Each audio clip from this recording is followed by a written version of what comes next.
So first there is this question. Somebody is asking to explain yesterday's slogan. So the slogan yesterday was, let love emerge in your corporeal form, and then you will become equal to the Father.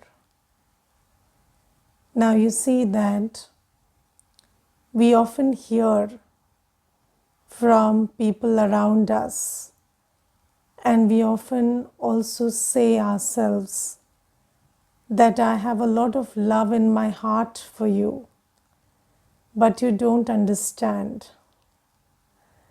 right? So, everybody claims to have a lot of love in their hearts, but that love is not manifested in action. That love is not manifested in the way we behave, the way we conduct ourselves. Now I'll share an experience in this regard. So once there were 4 members of one Lokik family who had come. They were not in Gyan, they were visiting for the first time. And each of them said that the other 3 have made my life hell.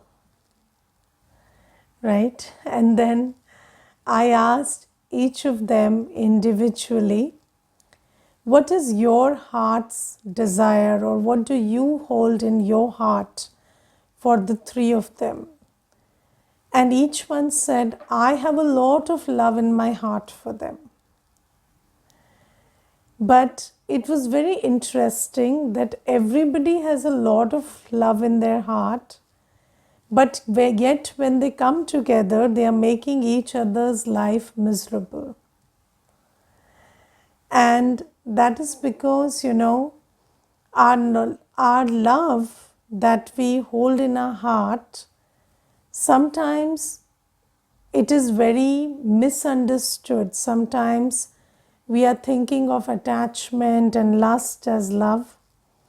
Sometimes we don't even understand that, my love is very selfish. Or sometimes we don't understand what is the quality of the feelings that I hold in my heart. So basically the feelings are vicious, but you call it love. And sometimes, there is love in your heart, but in order to become an embodiment of that love, or manifest that love in your corporeal form or in your actions, the qualities or the powers that you need are absent. So let me give you examples which make you understand this.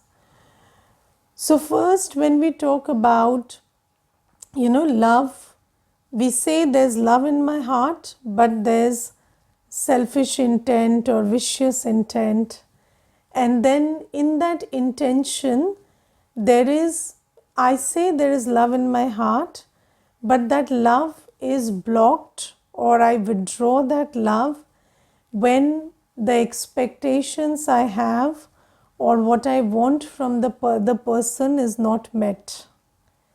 Yes, so that is a very selfish kind of love that we sometimes say it is love, but it is not love. So love is give, give and give. But when there is that love which you show so that you can dupe somebody and take and take, that is mostly the kind of love that we have in our heart. So, everybody says that I have a lot of love in my heart, but then where does that love go when the other person is not behaving with you the way you expect them to behave, or they are not providing you what you expect from them? Where does that love go? So that's not love, that's vicious or selfish intent, and the needs you want to be met from that person. Could be physical, financial, emotional, social, any kind of need. But if that's not there, then the love vanishes. So, we don't understand what is love. So, now Baba tells us that love can flow from you, from the other person, from you to the other person, only when you have Buddhi Yoga with the ocean of love.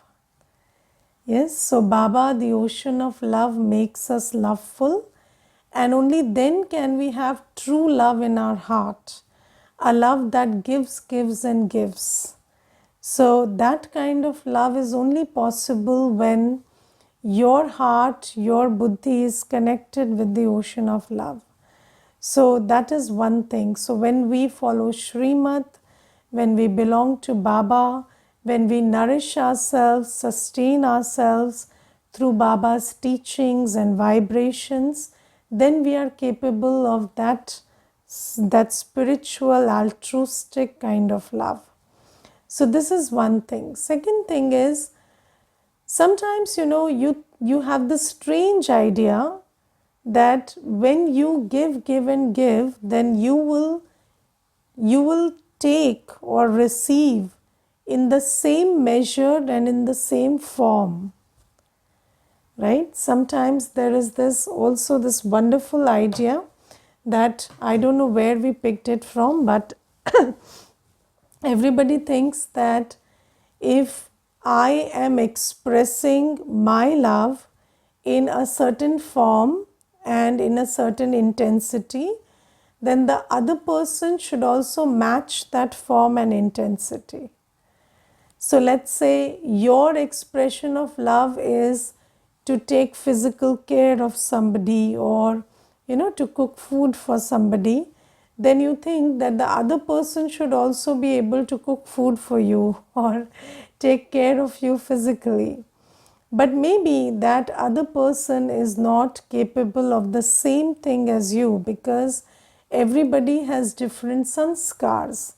And then you start comparing that, I do this, and when you were ill, I took care of you, or when you were sick, I cooked for you, I did this for you, but you didn't do the same for me. But then that person said, I sat beside you, I couldn't cook, so I couldn't cook, but I just sat beside you, I never left your side. So you say, but you sat and did nothing, so I was hungry and you didn't give me food also. So that's the kind of idea that we have, that everybody is capable of the same thing as me, and whatever is my expression of love has to be equally matched in the same form by the other one also. And then there is this another idea that we have. So let me give you a disclaimer here also, because it's not that when you do good karma, and loveful action is good karma, so when you do good karma, it will come back to you, but doesn't mean it will come back from the same instrument or in the same form or from that same person in that same measure. It will come back to you according to the law of karma. But when we start thinking on these lines, that I did this for this person, so they should reciprocate in the same manner, then what happens is that takes the form of an expectation. And when that expectation is not met, you become disappointed. And what do you do when you're disappointed? You block your capacity to love. So you close your heart. And if you look at yourself, you see, we all have, to some measure, we have closed hearts today. Because every time our idea of this equal reciprocation didn't work, we started closing our hearts. And we closed this much in the first instant, then this, then this, then this, and now it's completely closed. Now our hearts are shut. Now, even if somebody who is in front of us is very loving and very affectionate, we don't open up. So that's the condition we have reached. And I remember there was this one sister, and she was sharing her experience with me, and she said that, Didi, um, my husband was my husband was very rude to me despite I being a very loving wife. My elder daughter was also the same despite I being a good mother. But my younger son, he is better than the two. But now I don't have loveful feelings for my younger son. And I always feel that, how different would he be from his father or his sister? He would be the same. And he feels that from me. And just like, the law of spirituality says, Sankalp se srishti, your thoughts and feelings create your destiny. So I'm also starting to feel that now that I have a closed heart towards my younger son, he has also started having, not very loveful feelings for me, because slowly, gradually, he has also started withdrawing. So you see, this also happens. So, we don't, and sometimes, because we have a closed heart, then although we have loveful feelings, but we don't dare to emerge them in practical form. So, this also starts happening. Now, one thing we have to understand about this whole thing of having loveful feelings in your heart is that first I have to take love from Baba, and Baba's love is not taken just in yoga where you sit and connect with the ocean of love, but Baba as ocean of love speaks the Murli also, right? So the one who speaks the Murli is also the ocean of love. So the Murli is also Baba's loveful direction for us. Because Baba loves us, Baba gives us these directions that, you remember me, or you do seva, or you become pure. So these directions come from Baba's love. And when we follow those directions, we start having a loving heart. So Baba's directions and yoga by following Baba's directions and by having yoga with the ocean of love, we start filling our heart with love.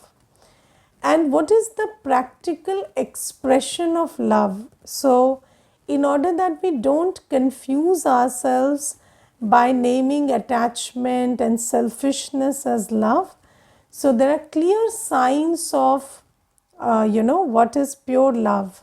So, pure love expresses itself in the form of complete acceptance of the other and continuous extension of care and a sense of belonging to the other without any expectation or any judgment about how they are returning it to us. So, when we are full of love, we don't judge anybody, we accept them the way they are, we don't have any problems with who they are, we don't expect them to change their personalities, we don't expect them to change their behaviors. Yes, if love changes them, good enough. But if they don't change, also not a problem for me. Then second thing is you make them feel that they are part of your family, right? So they are part of the spiritual family. It's not just that you have love in your heart, but then they feel like this person gives me a very unwelcoming look, and I don't feel like they are happy to see me. So you behave like you belong to one spiritual family, and you also take care of them. And spiritual care means sharing things that uplift them, with a lot of good wishes and good feelings in your heart. So whenever they are in need, or even if they don't recognize that need, you extend your cooperation, you share with them Baba's knowledge, Baba's directions, with good feelings in your heart. You tell them, what is the way to progress. And even if they reject it, you don't feel bad about it, because that's coming from a place of good wishes and good feelings. So even if they are not in a position to understand it right now, you understand that, and you cooperate with them even if they don't accept that cooperation. Sometimes, you are, so let's say somebody is working in the kitchen and they don't know how to work properly. So you go and tell them, this is, you could do it like this, or you could get better results by doing this. Now suppose even they turn a deaf ear to you, or they keep continuing doing the same thing despite you telling them 5 times, still it doesn't bother you, because you know that as a brother soul, it's your quality to cooperate, it's your quality to encourage and uplift, it's your quality to give them whatever they are lacking in. But whether they take it or not is none of your concern. So you have acceptance, you extend care and this sense of belonging, but you're also very detached. So you don't, that energy exchange is one way.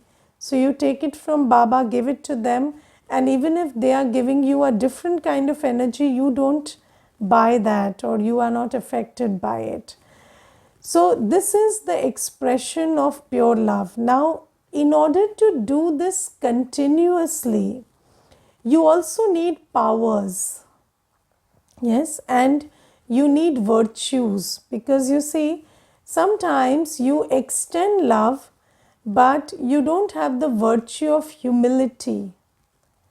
So, sometimes even when you're extending that care and that support to somebody, it might overwhelm the other one. They might feel, they might start feeling the burden of it. Have you felt it? That somebody is giving you directions, or somebody is cooperating with you, and you think, you feel that I would be better off without this person's directions and cooperation.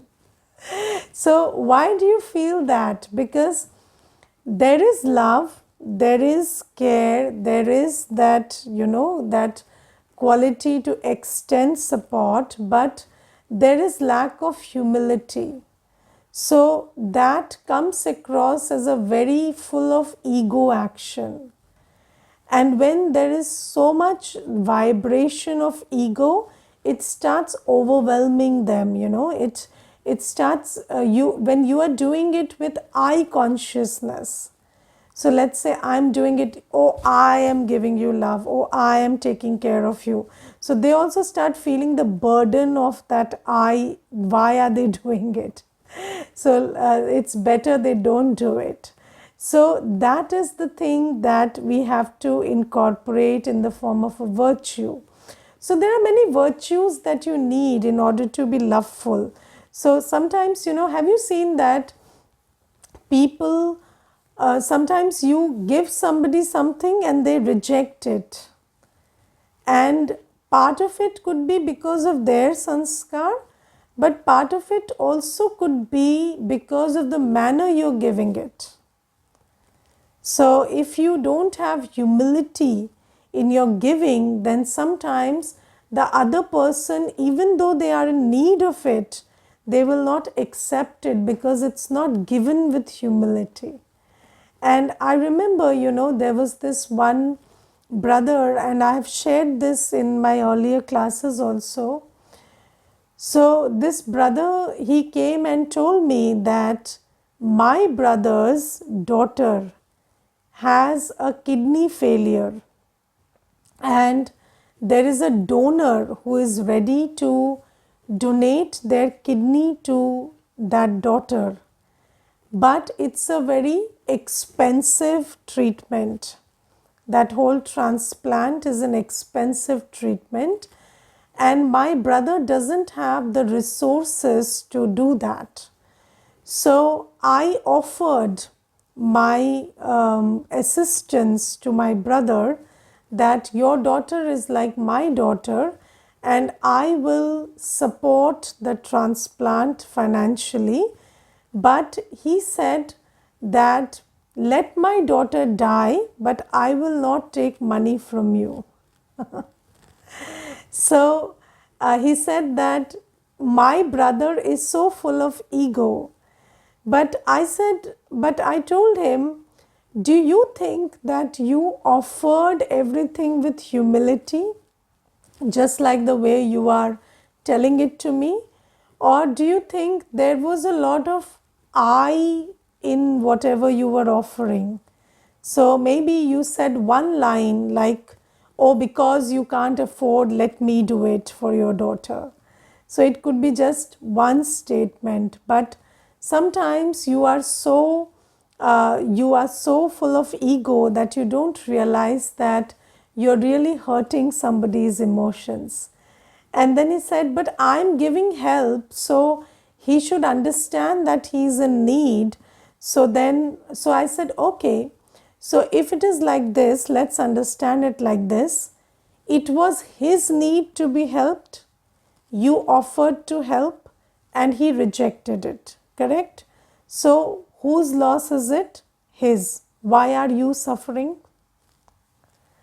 So he said, I am suffering because I love that girl. So I said, then why do you say that it was his need?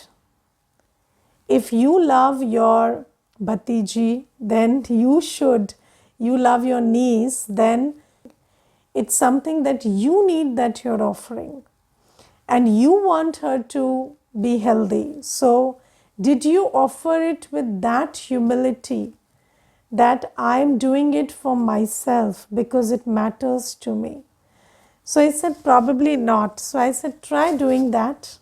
And he said, but I don't think he'll accept it now. He has already rejected it. So I said, no, go and try now. What loss will you have? He rejected it once, he'll reject it twice. So just go and tell that, her life means a lot to me, and just take it, so that, because I cannot sign on your behalf and I cannot get her treated. So just go and do it with humility. And he did it, and his brother took the money. And he cried also. So you see that sometimes, we say that we love somebody and we are offering them help and sustenance, but then we lack humility. And love without humility is not love. Yes, and sometimes we extend a lot of sustenance and support to somebody, but we don't have tolerance for the difference in sanskars that I and they have. And when you don't have tolerance, then you start taking offense at they expressing their sanskars. Because sometimes you think that, when you don't have tolerance, what is tolerance? So you have that capacity to accept them as they are. But if you don't have that tolerance or that capacity to accept somebody, then you start withdrawing your love because you think that it is not aptly requited. So Baba tells us that, you have love in your heart, but in order for that love in your heart to become a practical thing, in order for you to become a loveful human, yes, in order for that love to emerge in your corporeal expression and behavior, you need to do a lot of work within. And you need to be virtuous, you need to have powers, you also need to have understanding of love, and you need to be loveful first by having a relationship with Baba. And Baba says that then you will be able to behave like Brahma Baba. And you see, love is a very transformative energy. So when somebody receives pure love, they are even willing to surrender their life to you. Yes, so have you seen that when people are in love with the deities, even the idols of deities, so you look at so many religious organizations where people have surrendered their lives to idols. Yes, to the Krishna idol, to the Radha idol. So they've surrendered their life to idols. So because they could feel that love from from the personality of that idol, now Baba says that those idols are your images. So you are the living form of that idol. So do we, in our expression, in our behavior, are we that loveful that everybody is willing to transform their old sanskars for us? Are they willing to, surrender their lives to Baba because of our loveful nature? Because we are an expression of love because of Baba, and when somebody receives that love, they also belong to Baba. So do we have that image just like Brahma Baba? So Brahma Baba was such a powerful image of love that everybody surrendered their life to the one Brahma Baba loved, to Shiv Baba. So we will become like Brahma Baba if we understand love properly, if we fill ourselves with love by following Baba's directions, and if we start expressing our love in a virtuous and powerful manner. Yes, so have you heard these days that people say, I love this person but I can't tolerate their habits? So how do you love somebody by not tolerating their habits? So their habits come in a package with them, right? They don't come separately. It's a package. So how can you love them without their habits? That doesn't work. So you love somebody, you have to tolerate their habits. And if you don't have tolerance for somebody's habits, you can't love them. That's not love. So Baba says you have to have power to tolerate, you have to have power to accommodate. If you don't have these powers, even if you have love in your heart, it will never express itself in action. Yes, so this is what Baba means when Baba says that you have to be an embodiment of love in practical form, then you will become like Brahma Baba. So this is yesterday's slogan. And one more experience I will share with you today, that there was this one girl who came to the center yesterday, and she was sharing with me that she chooses to dress simply, and she chooses to not color her hair, and she chooses to have a single life. She's not in Gyan or anything, but that's the choices she has made in the Lokik world. So she said, I'm a teacher in a school and I choose to not get married, and I chose to not color my hair, and I dress very simply, and I go to the school and teach. But that school in Delhi is an international school. And then she said that now people in the school don't like it, and they have started criticizing the way she dresses, the way she, the way she keeps up her appearance. And then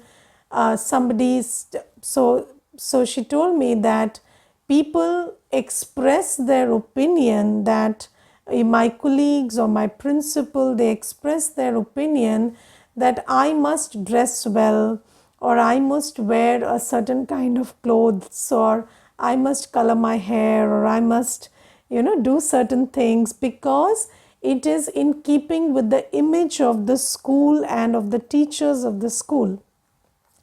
So I said, how do you respond to that? So she said, I start questioning that. I tell them that my personal choices and my profession have got nothing to do with each other, and I'm here to work, and what does that have to do with the way I dress or the way I conduct myself? Because I'm a good teacher, and I'm here to teach, not to dress well or attract somebody. So I said, now what's the situation? So she said, now the equations are very bad, and now they want me to leave the school, and they don't want to employ me as a teacher anymore. So then she said, where am I wrong? Am I not entitled to make personal choices for myself? Can I not choose how to dress up, or whether I want to color my hair or not? Does this country not provide choices? She started speaking that way. And then I said, your problem is not that you are choosing certain things for yourself. Your problem is that you are seeking validation from others about your own choices. So, when it's your choice and you are sure about it, then if somebody is not okay with that choice, why can't you be humble and just say that I like it this way and I'm comfortable this way? Why do you have to question their choice of not liking your choice? So you see, just like you are entitled to your choices, they are also entitled to their opinions. But why did you get into this clash of opinions? So when somebody gives you an opinion about your choice, why can't you accept it with humility and say that, yes, I understand that whatever you are saying is coming from a place of good wish, but I don't know, I'm not able to do it, and I'm comfortable like this. So why didn't you answer like this? And if you had accepted their criticism, and they would have accepted your behavior, because acceptance draws acceptance. And if you reject them, you say that their opinion is wrong, they will reject you and say your choices are wrong. So this is the thing, sometimes we think that the problem is the choice we are making, but no, everybody is entitled to make different choices, but nobody is allowed to criticize.